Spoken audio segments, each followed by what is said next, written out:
On today's show, we talk to an expecting mom who wants a daughter, but she's having a son. We talk to a woman whose brother-in-law is moving in to her home and her new marriage. And we talk to a guy who's dealing with family trauma and needs to separate from his parents. Stay tuned.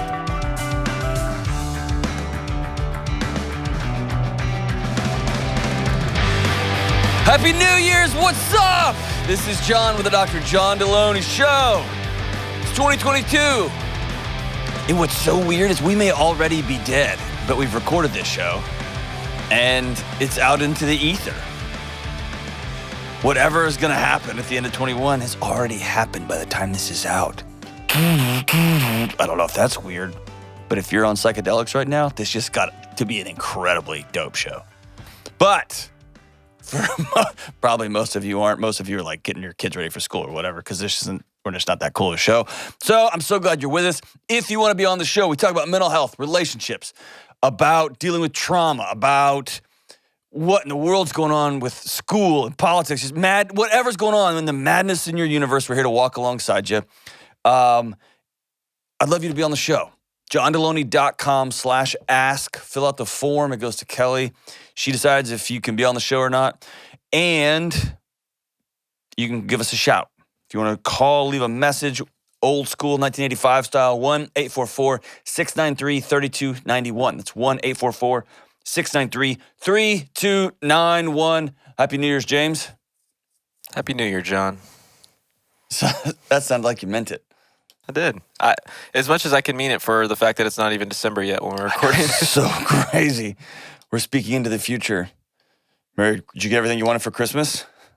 I did. I got that new car with the bow on top. That's so weird. I don't even know if I got what I wanted for Christmas yet, but we have to pretend. Oh, well, that's cool. Let's go to Abby in Montgomery, Alabama. What's up, Abby? How we doing? Doing well. How are you? Remarkable. Hey, you got to hear me botch the intro the first time. It's cool, man. Yes, I did. I hope it makes the final cut. I assure you it won't. James isn't that kind of producer, but it will make the... That is true. I'm not that kind of... It wasn't great. So what's up, Abby? How can I help? Hey, well, so I guess the short question is I found out last week that we are having another boy. This will be our last pregnancy because I had some medical complications between the first and the second one.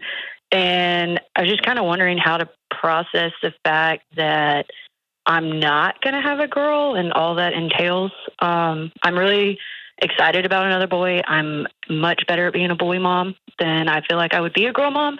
And everything that I'm kind of like processing right now is stuff that won't happen for the next 20 years.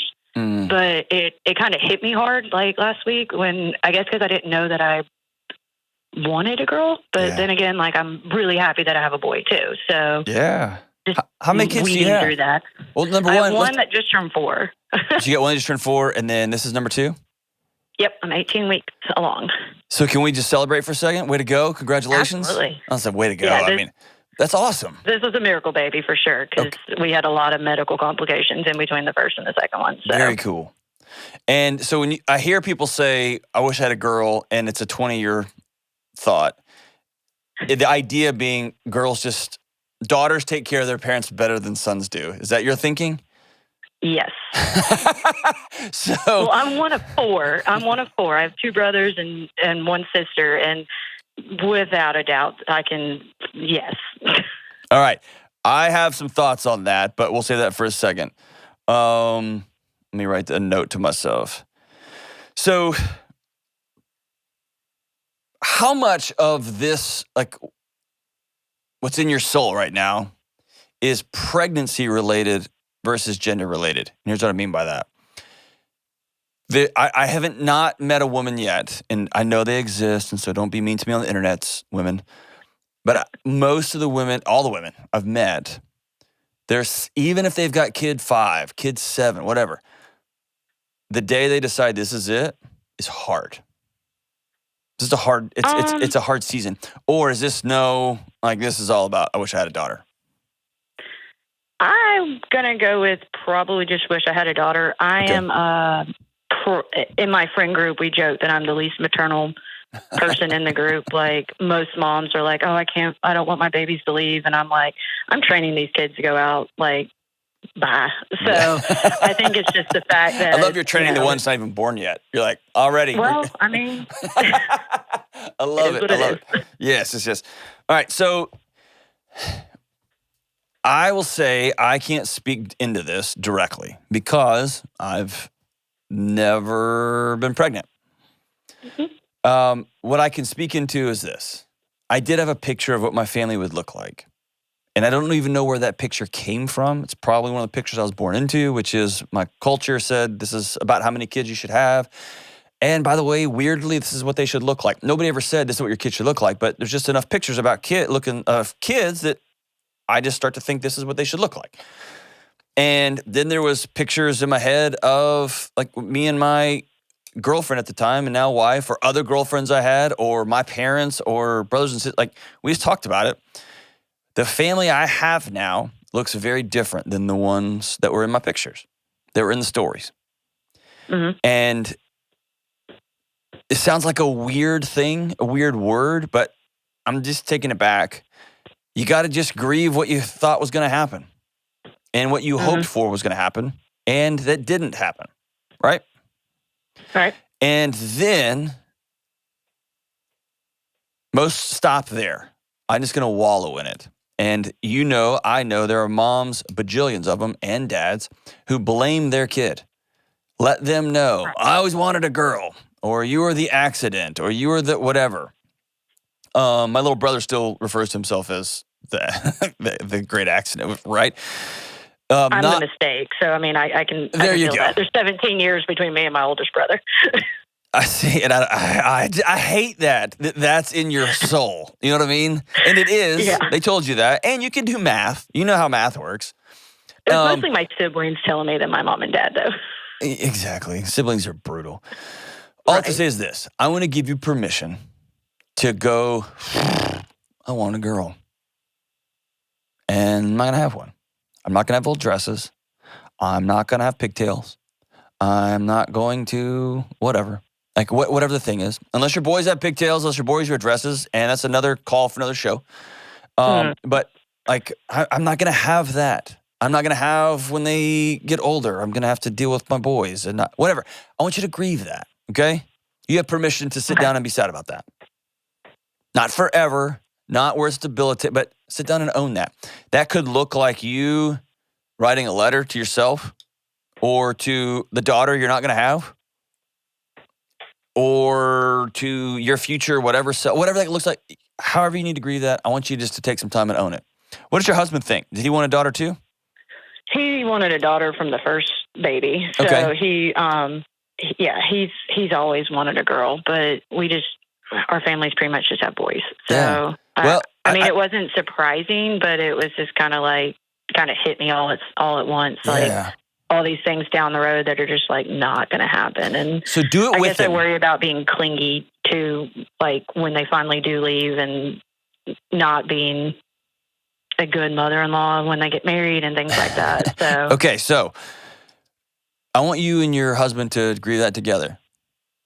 Make it a thing. Okay. And talk about it out loud.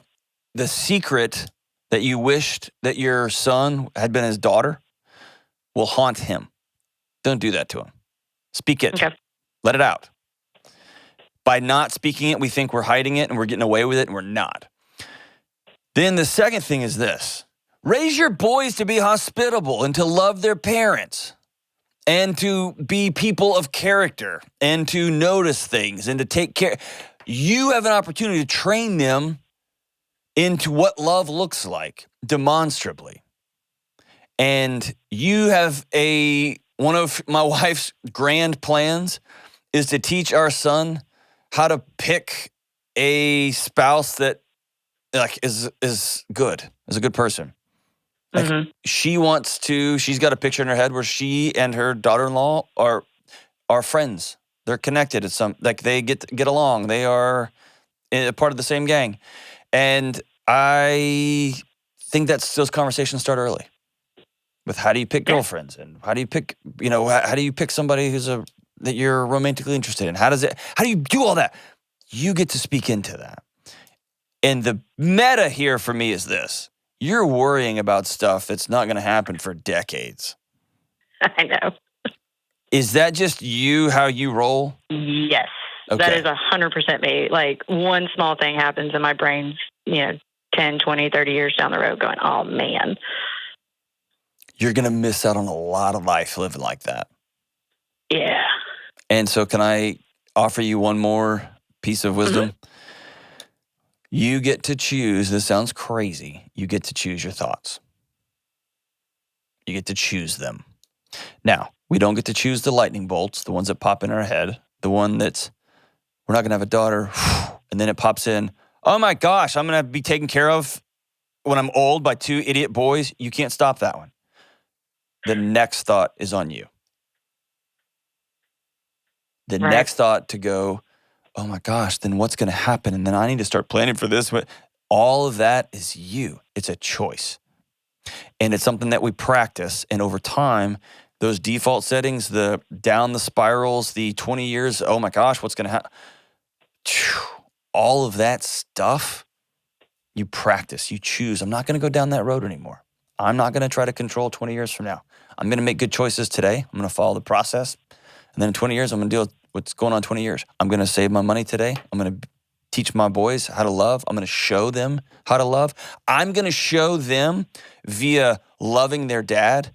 I'm going to make it so hard. The picture they have of what an awesome wife, what an awesome partner is, I'm going to show them so much. Our marriage is going to be so good that those boys are going to be like, oh my gosh, they're going to set the bar high, and you and your husband are going to live that out. Like, man, you get to decide all that. And then 20 years from now, they bring home some knucklehead. Solve that then, right? Okay. Enjoy your life now. But going back to your original thing, I'm giving you permission to be sad. Okay. Giving you permission, you and your husband go out, get breakfast together, go to Cracker Barrel and eat too much and be sad about it. And then you're going to have to work out hard to get rid of that nonsense that you just tortured your body. And I want y'all to be about loving this little boy, recklessly loving this little boy. Let this little boy know that he is a miracle. Our family would not be the same without him. Hey man, you got an adventure ahead of you, and I'm excited for you. We'll be right back on the Dr. John Delony Show. Hey, what's up? This is Delony. Let's talk about getting a good night's sleep. It's important for your physical health, your mental health, your relational health, for your sanity. You name it, sleep is important. If you're not sleeping good, one of the first questions I want you to ask is, do I need a new mattress? Here's how you tell. Are you tossing and turning all night because you can't get comfortable? Are you waking up in the middle of the night burning hot? Or in the morning, does your back hurt? If you have any of these issues, you may need a new mattress. Check out DreamCloud. It's a mattress I have in my own house. You will love it.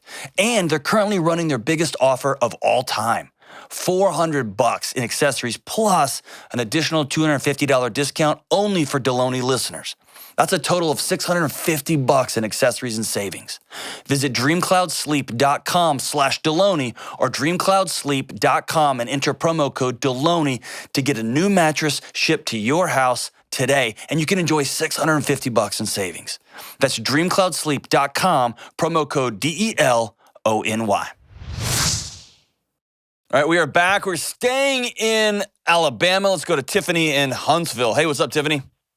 Hey, John. How's it going? We are partying. How about you? Busy day, taking a little moment off from work. Good for you. Good for you. If you want to, let's take a long moment. We can just make this call 50 minutes. You can curl up under the desk. We can just chit-chat. Sound good? Okay, sounds good. Excellent. So what's up? So my husband and I got married in January, and here recently my mother-in-law has decided that she is moving back to Oregon, and she has a 37-year-old son who she is not necessarily, kicking them our way, but placing us in charge of his care. Does he have special needs? So nothing that is diagnosed that we have paperwork for, or nothing that we have any medical understanding of, honestly. And that is where we've fell in this really awkward position of, do we treat him like an adult, or do we treat him like he has some sort of special needs. They are under the impression that he has high-functioning autism. He has a job as a security person for a bank, but he is not functioning as far as his finances. He is very unstable. He does very frivolous things. He can barely pay for his food. He lives with us. We actually bought a huge house so that we could enable him, because I do have 2 kids as well. So there's a lot to it, but we don't know how to move forward without hindering the rest of our marriage, or without we want to help him, but we also don't want to further enable him like he has been for the last 37 years. If he is just an enabled individual who has an excuse, essentially. Yeah. So here's how long have you been married? 9, 10, 11 months. Your marriage is in trouble, isn't it? You're tired. No, you're tired already. No, we're definitely not tired. Not we. What about you? I'm not. I have a very toxic family history, so I'm super. This is nothing. This is easy. 37-year-old dude, move in. We're good. Okay. Well, we bought a whole house, and we have a whole house full of people. Okay. We enable veterans to live with us, and Awesome. That's a whole different situation. But with him, it is very much we don't know, and we don't have the tools to know if there's a way of going about. Do we get him medically diagnosed, and how does that look like? Or do we enable him to be an adult and then look at the possibility of him continuing on these really negative patterns with his finances, and then us going through and having to deal with the repercussions of his brother not financially taking care of himself and being young in our marriage? That would be a lot for us to handle. That's right.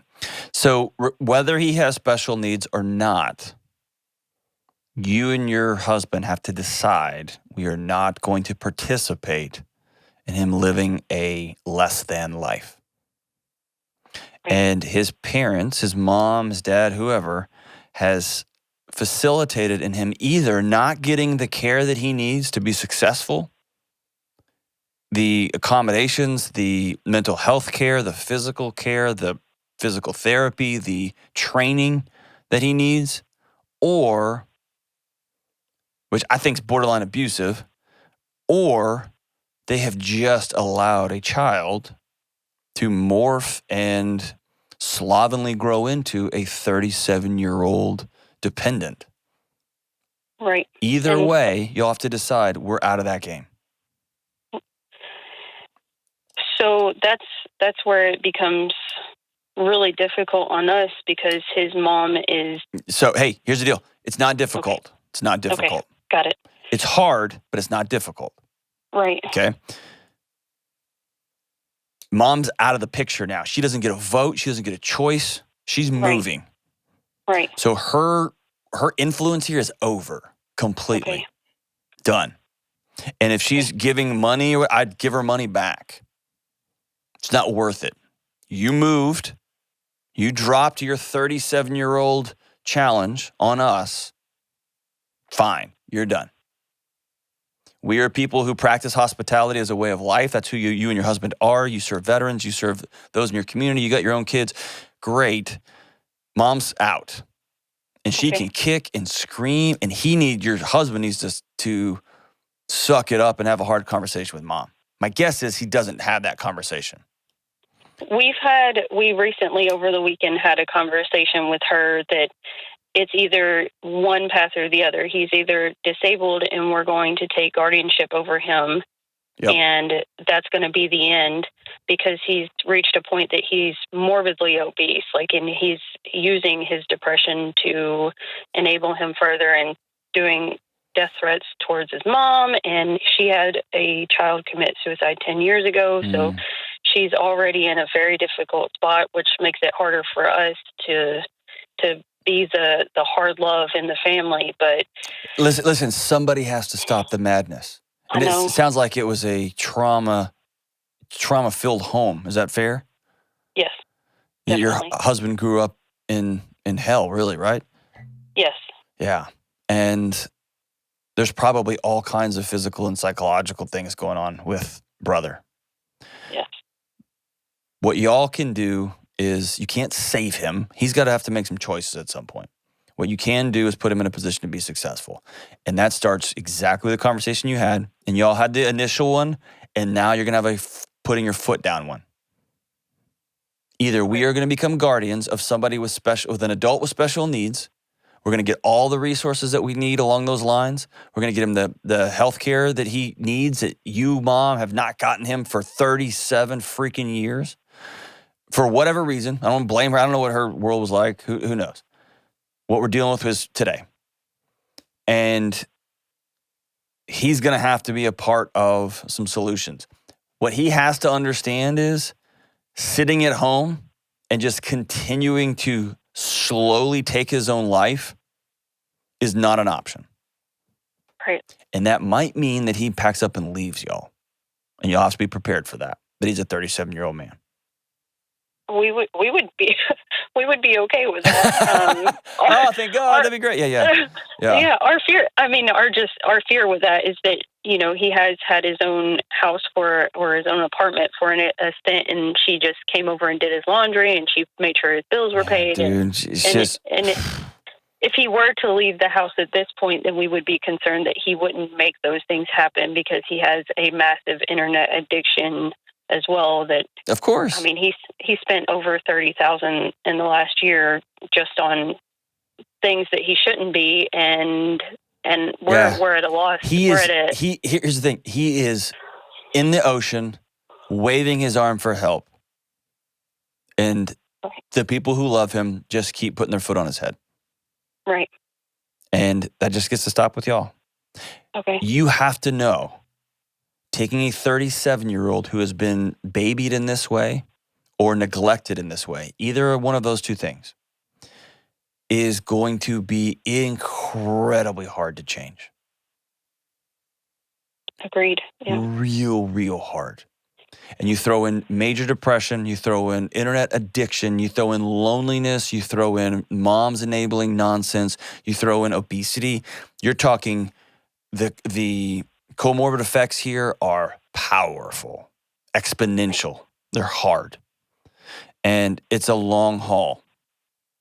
Real long haul. So I'm just painting a realistic picture. This is not going to be like a real good, hard weekend conversation. You're talking about some major shifts. Can he do it? I'm telling you right now, he can. Absolutely. Do anything he wants to. Right. But what I want you and your husband to do is to get away together, go have a long meal. And I say this all the time, but go get a long meal and you become resolute together. Absolutely. Y'all get lockstep. This is what our triggers will be when he's out. You're moving out of our house. I don't care where you're going. Or you're going to go to get this psychiatric workup. You're going to go get an ABA workup. You're going to go do whatever get a physical workup, or you're gone. You're out of our home because we're not going to participate in your death. Absolutely. That totally makes sense. Is that cool? And then yeah. You and your husband are on the same page. There's no mixed signals. There's no, well, I thought we were doing this. Nope. We have outlined this sucker. Absolutely. We're the same way with most things in life, so that totally I love it. fits our MO. I love it.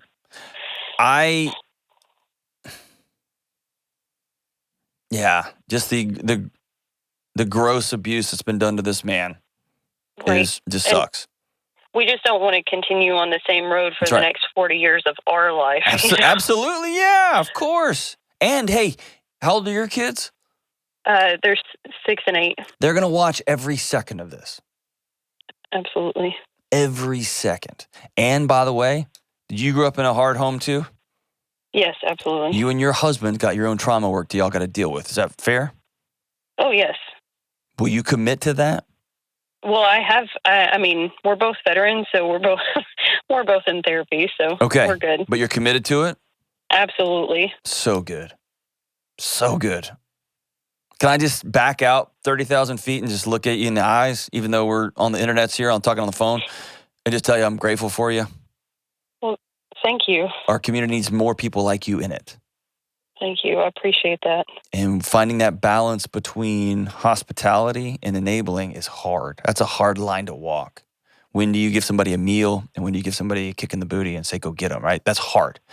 And y'all navigate that every day by inviting people into your home. Fair? Absolutely. Yeah. Well, I'm so grateful. Most people spend their whole life on the sidelines, and y'all have chosen to get in the messy middle of that. But that does not work if the two captains aren't well. Right. Absolutely. Got it? Yes.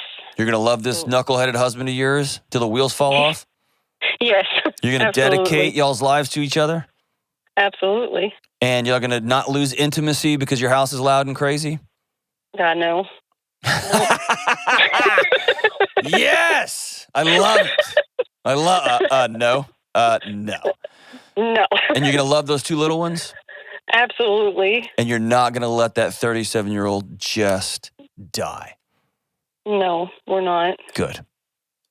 The world needs more people like Tiffany. Thank you so much for being the person that you are. I'm grateful for you. Now you got a mission. You got a new mission. You had one in the service, and now you got a new one. And it is rad. Good for you. Strength, day after day, same page, clarity, working through it. So grateful for you, Tiffany. Hey, I'll walk with you. I was going to say, you walk with me. I'll walk with you. Call me back after y'all have these hard conversations. I'd love to know how the doctor appointment works out. If he chooses to go, I'd love to know how mom comes hollering back, because it's going to happen. I want to know how all that goes, because we're going to walk alongside you as you make some major changes in your lives and as you get this brother of yours and your husband's on his own 2 feet again and change every square inch of his life. 2022 is going to be big for Tiffany and family. We'll be right back on the Dr. John Delony Show. Y'all know there are lots of things that make me nuts, but one thing makes me more nuts than anything else: buying a home. And my friends who refinance their homes, they tell me it makes them nuts too. I love living in a new home, but I gotta be honest, I'm no good at buying one. And that's why I'm so thankful for people like my friends at Churchill Mortgage. Churchill is a Ramsey trusted provider who we've been sending people to for over 20 years to help with home mortgages. Why? Because they're committed to doing what's right for you. And that means walking you through paperwork that's way over your head. That means making sure you get the right mortgage that you can pay off as soon as possible, and they don't try to upsell you a bunch of nonsense that's gonna hurt you down the road.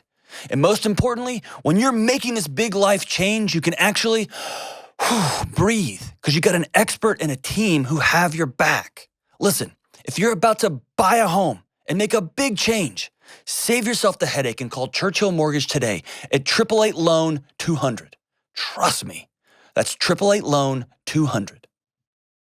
This is a paid advertisement. NMLS ID 1591. NMLSConsumerAccess.org. Equal Housing Lender. 1749 Mallory Lane, Suite 100. Brentwood, Tennessee 37027. Programs are for select loan types only and are not available in all states or locations. All right, we are back. Hey, we got a follow-up email, and then we'll take one more call.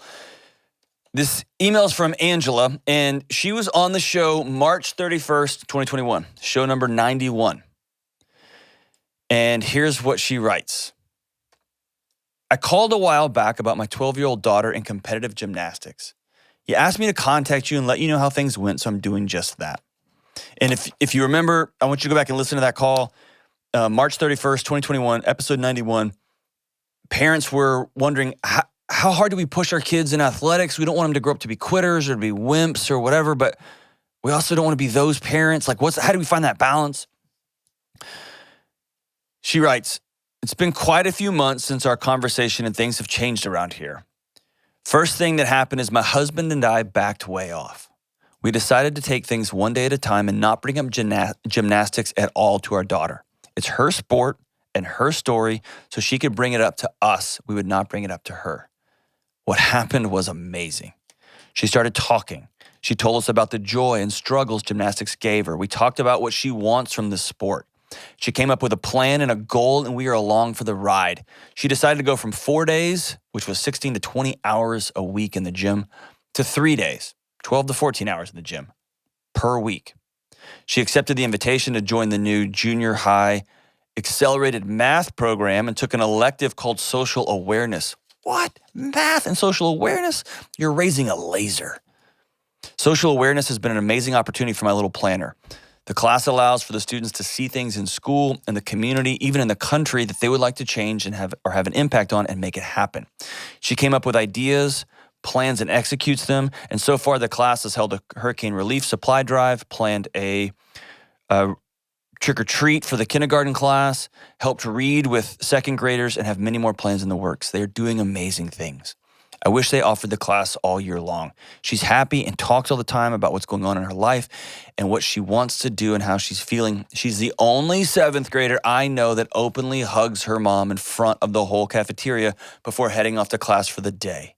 Thank you for your advice. Angela, thank you and your husband for choosing love and connection over the childhood scholarship program where we just torture our kids. Good for you. Because here's the thing.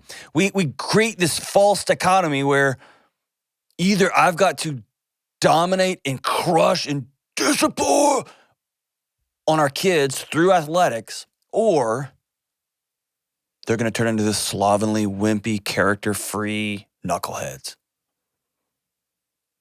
And what you saw here is, no, she's got a foundation. And y'all told her, you're going to do something. You're going to participate in some things. You got to choose, but you're going to participate. You're not just going to come home and do nothing. And then y'all backed off and let this seventh grader that y'all have raised to be hardworking and a person of character, you let her begin to speak into her story. Not by herself, because she's in seventh grade. She's too young to be writing her own story. But you handed her the pen, and then y'all set some guide rails.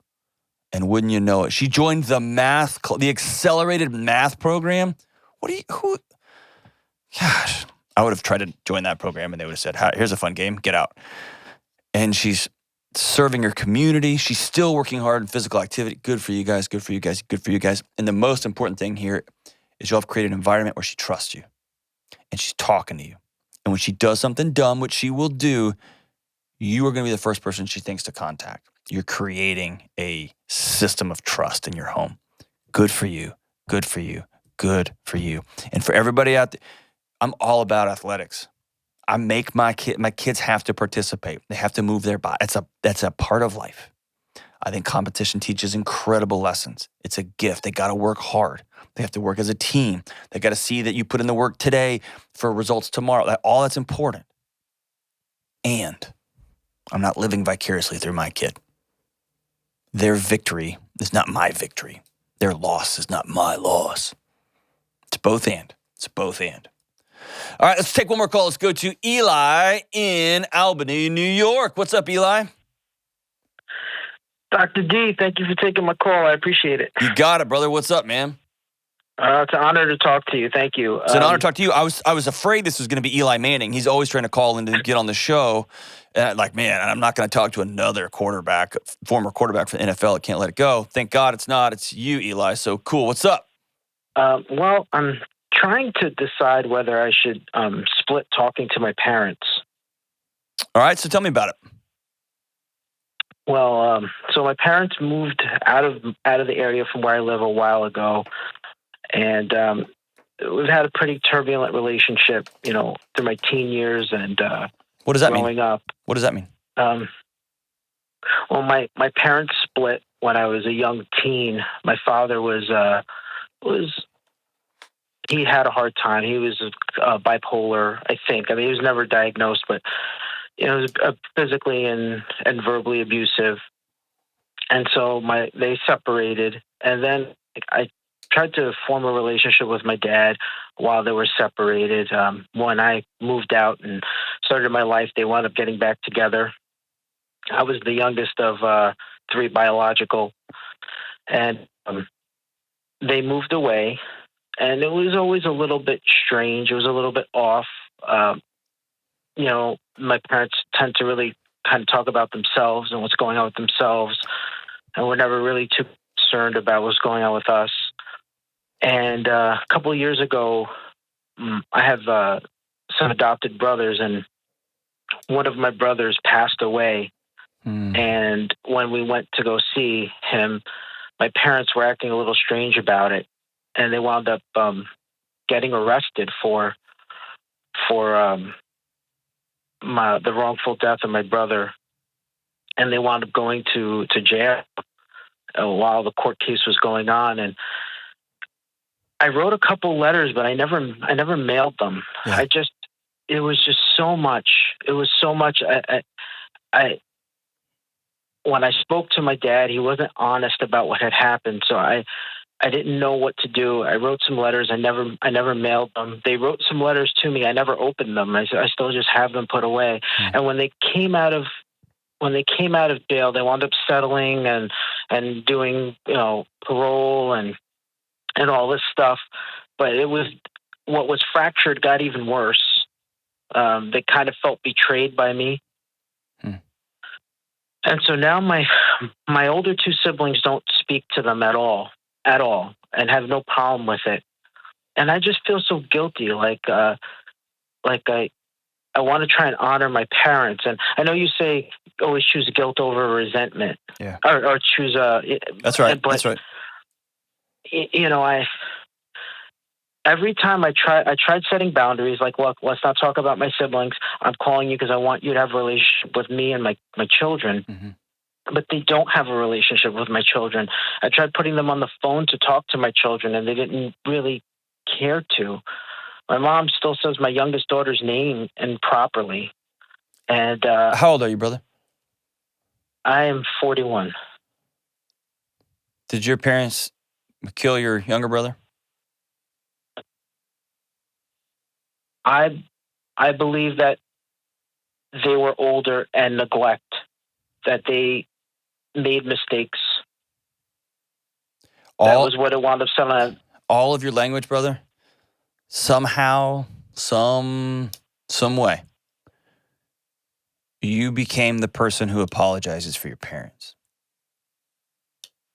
You're the person that makes sure that the world knows, I know, but there's this other thing. I know, but that's been your job. And it may have been with your siblings, may have been with your community, may have been in your own home when dad was raged out and you're explaining it away to brothers and so whatever.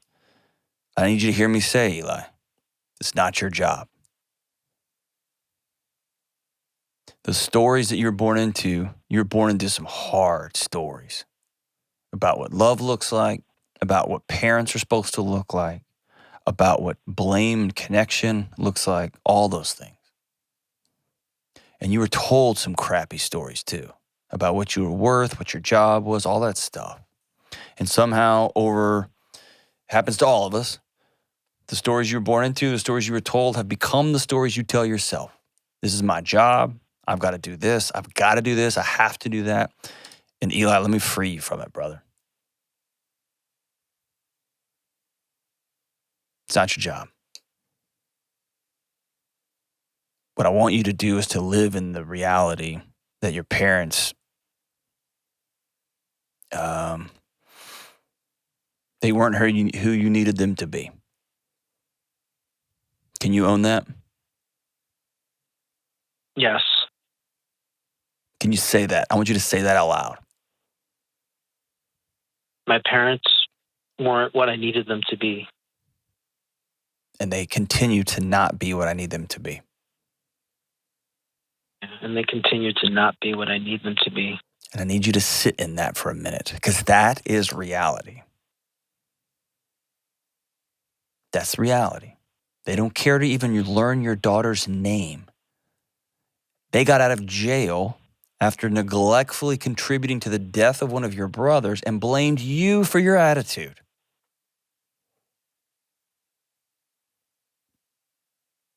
And somehow being the young brother, being the guy in the middle, whatever the thing is, this is all compressed like a vertebrae in your soul, that this is your responsibility. And brother, it's not.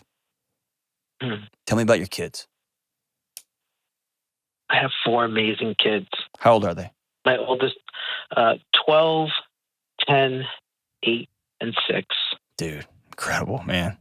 Boys, girls? I have 3 girls and a boy. My oldest, You're in it now, she huh? yes, my oldest reminds me so much of my mom in the sense that she's creative and she loves to make things and she likes to knit and create art. And I've always felt like if I just tried hard enough, I could make a connection for my kids. You can't. And I hate to be the guy that tells you that. Here's the thing, you know that. But I want to also high five you, man. And I'd hug you if you were standing here. Because you've been working hard to find any way possible to connect with 2 people who should have connected with you from day one, and they didn't. And it's not your job. And not only is it not your job, you can't do it. It's like trying to plug out like an extension cord into a wall. If there's no plug there, man, there's nowhere for it to go. Mm. And you've been working so hard. And your kids became, they became your lifeline. Maybe if one of my kids kind of, like maybe that'll be, and again, you're just grabbing different extension cords trying to shove it in the same wall. There's no plug over there, man. Your kids won the lottery getting you as their dad. Do you hear me say that? Yes. Your childhood was hard, wasn't it? Yes. You're a tough New Yorker. And you know what things you say out loud and what things stay inside our house. I get that. Your childhood is hard, right? Yeah. You experienced some stuff? Yeah. Yeah. Yeah. Are your kids going to experience any of that nonsense? No.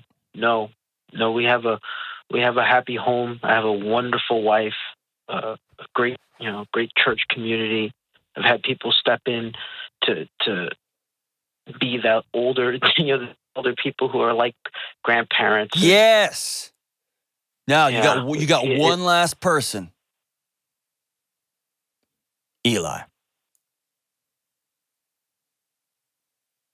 And you have made your life's mission making sure your wife is loved and making sure those kids do not experience anything like what you went through. And you've done the hard, gut-wrenching work of replacing parents who left you spiritually and psychologically. They showed up, and I actually think there's some pretty compelling work that suggests that's more damaging. Makes kids think they're nuts, they're crazy. Because mom and dad are in the house, but mom and dad are violent, or mom and dad are nuts, or they're loud, or they're neglectful.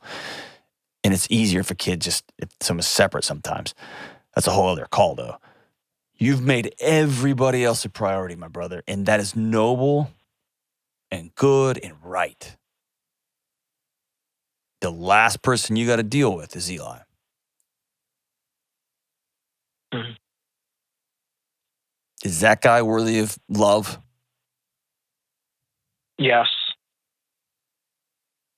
You don't believe that, though, man. I feel like everything you're saying is 100% spot on and rational, and yet there's this part of me that feels like a failure that I can't fix this. That's it. That's what I'm telling you. You got to unhook from that. Here's the letter I want you to write is to 7-year-old Eli. Because that kid experienced bullcrap. And that Eli is still trying to get mom and dad to love him. And 41-year-old Eli has a lot bigger body. You're a lot hairier. You're not like a Albany dude, like a big, thick gold chain, are you? Yeah, that's me. Oh my gosh! All right, I'll give it to you. So you're just strutting through Albany, big chain, everything. 7-year-old Eli still driving, still asking, dude, why don't they like me? Yeah. Why won't he just sit down and say, I'm proud of you, boy? Why won't she just grab both sides of my face and give me a grody kiss on my forehead and say, I love you, Eli? Why won't they do that? And you're going to make yourself crazy trying to solve that question because It's not yours to solve. Go ahead, brother. I'm sorry. So when they called for my birthday, this past birthday I had in October, to let me know that they were splitting up. Like, they called on my birthday to tell me that. I mean, do I just like not answer the phone, not answer texts, put them on call block? I don't. I mean, how does it practically look? You tell me. Is there a confrontation? You tell me. It sounds like your older siblings went with the no contact route. Yes. I don't want you all in our life. Fair. That's the boundary they had to draw for whatever reason. And maybe they experienced more nonsense, more evil than you did. Who knows? Or they have, whatever. They didn't feel like it was their responsibility to heal dysfunctional, hurting older people. They just said, dude, we're going to live our lives. If you can hear that, get that kind of phone call and roll your eyes and be like, cool, happy birthday to y'all too. And you can hang up and smile and be like, my gosh, and move on. Great. If you can't, don't. I'm not going to set your boundaries for you is what I'm saying. Yeah. I don't believe in ghosting. I think there is something profound and strong about being clear and simple and direct with, hey, Mom, y'all don't even know my daughter's name. Y'all don't even visit. You called to tell me about your divorce on my birthday. You all demonstrate that y'all have better things going on in your life than me and my 4 incredible kids. Y'all's lost, not ours. And I wish y'all the best. And that's the end of that conversation. No explaining, no simple, clear, facts are your friends, period at the end of the sentence. Or, Okay. you know what I'm saying? Like, and dude, you got to grieve the bloody hell out of this. Because you've never sat down and said this might, like, you've been propping up this myth for so long. And you thought the myth was your responsibility to make sure it all worked. Yeah. And it's not. Your responsibility is making sure those 4 kids are loved. Your responsibility is making sure your wife is honored and loved. Your responsibility is making sure you're loved. And that you're well. Absolutely. And that you're whole. Is that fair? Yes. You take care of your body. Get a smaller chain, brother, for real. And, like, but you know what I mean? Like, that's what you were responsible for. Yeah. And you're responsible for your own healing. And that starts with stop re-injuring yourself. Stop allowing yourself to be cut and cut and cut and cut. But I can't make your boundaries for you. My recommendation is, have you ever sat down and asked your wife what her dream boundary would be? My wife would prefer that I didn't talk to my parents, because whenever I do, I feel terrible after. Listen to your wife. That woman loves you. She chose you out of all the knuckleheads with big chains walking up and down the eastern seaboard. She chose you. Yeah. Right? And often, Yeah. if we find a good partner, they see our blind spots better than we do. Yeah, absolutely. And there may come a time, brother, when you've healed enough that you can enter back into that blizzard of nonsense and be fine. But maybe it's just not right now. Maybe you need a break for a couple of years to heal. Make sure you are on 2 solid feet. And then you are anchored into your new community, to your family, to your friends in that area, to the guys that come over and help you fix your car at 10 o'clock after the kids are in bed. Yeah. You know what I mean? You know, Dr. John, it feels like I had done that, where I separated. I went through a program called Sober Recovery. Yeah. I went through a lot of the healing in the past. It's like they know the backdoor codes. No. Of me. You've kept a back door open. Close it. Don't give them that power, Eli. They don't have it. They only have that power because you keep handing it to them. You haven't changed the code. And that Okay. code, changing that code is hard, and it might mean I'm blocking you from everything.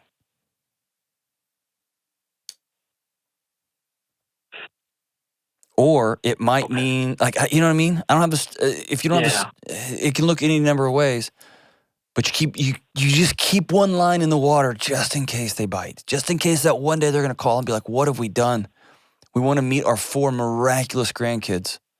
And God almighty, Eli, of all the crap we put you through, you've turned out to be the most amazing father. A dad that I never could have been to you, for you. And that conversation is not going to happen. Is that fair? Yeah. It's heartbreaking, right? That's the hard part. Yeah, that's the hard part. Yeah. They haven't seen 3 of the 4 of my kids. Never met them or hugged them. And that's not a statement about you. It's not a statement about your kids. It's a statement about them.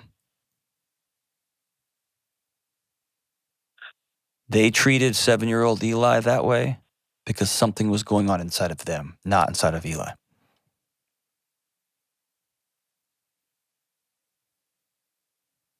And your kids will never, ever be that validation for your parents, my brother. Ever. But I will. And your community will. And your wife will. And your friends will. So going back to the very beginning of this call, when I told you I needed you to say out loud, y'all were not there for me. Y'all were not the parents that I need. I need you to sit in that grief. Write another letter. Don't mail it. There's no reason to mail it. You're just trying to get it out and get some perspective, create some distance between you and those feelings that feel like you're going to drown. Get some perspective, some distance there. Write your parents a letter about your 4 kids. Tell them what they're missing. Our daughter, she's an incredible artist. Our son he's got a small gold chain, but he's moving up to the big one soon, right? Whatever it is, don't ever mail it, but let it out. And then I do want you to write a letter to your younger Eli self and let that boy off the hook, man. He needs to go play. 7-year-olds should be having fun. They should be having adventures, doing hard things. Not trying to make sure their parents don't hurt them. Not trying to make sure their parents' marriage stays together. Not trying to make sure their parents don't kill their younger brother.